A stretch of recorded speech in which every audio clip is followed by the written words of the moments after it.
Look, why are we here?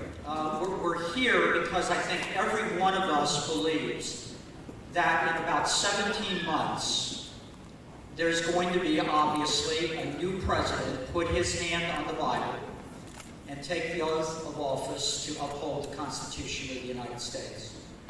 And there is every reason to believe that that new president will not be Al Gore, but rather will be a member of the party of Lincoln and Reagan, right?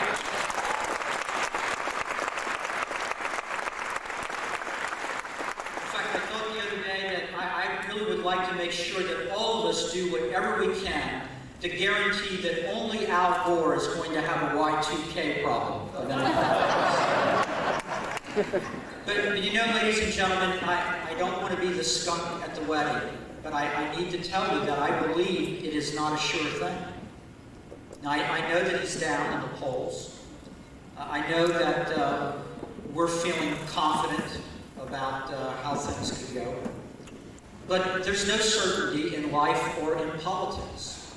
And the fact of the matter is, most Americans aren't paying very much attention right now. They won't be paying attention for a long, long time.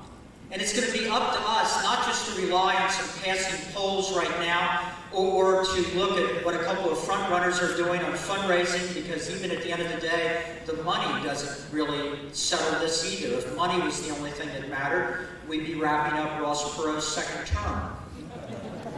That the election isn't about how much money somebody's raised or how much money somebody else has inherited, but the election is about the American people's future, their children, their jobs, the economy, and what we're going to look like as we go into the next century. What we saw.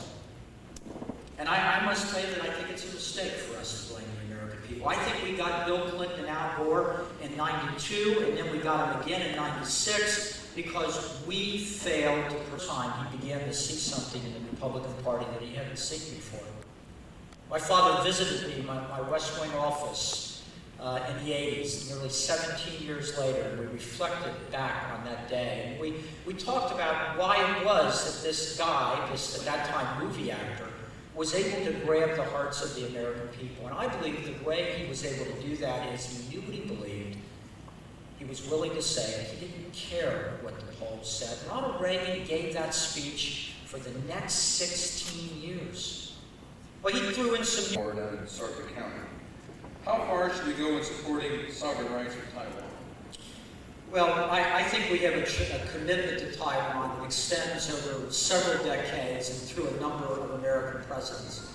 And quite frankly, I think the risk of war right now between mainland China and Taiwan is going up exponentially because of the weak signals being delivered by this administration. Clinton and Gore are basically almost sending an engraved invitation to China that if they move on Taiwan, the United States will not be there to fulfill our treaty obligations.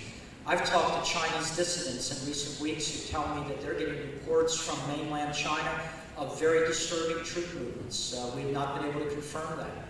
But it's a very dangerous situation. Taiwan is our ally. They are a democracy.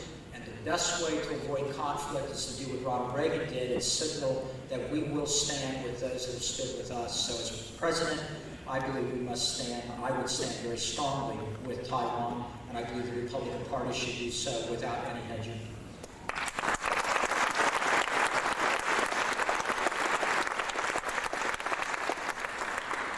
This question is from Kay Wingert and several others.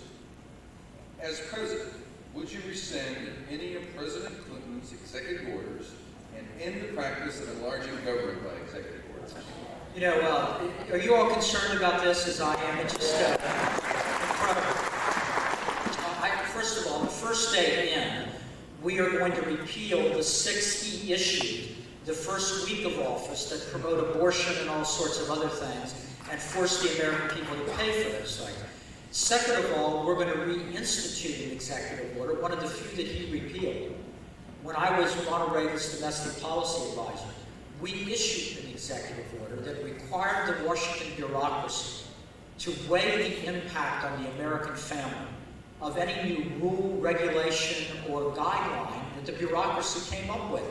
Bill Clinton repealed that. Why would an American president want to make irrelevant the impact on the family of what the bureaucracy in Washington is doing?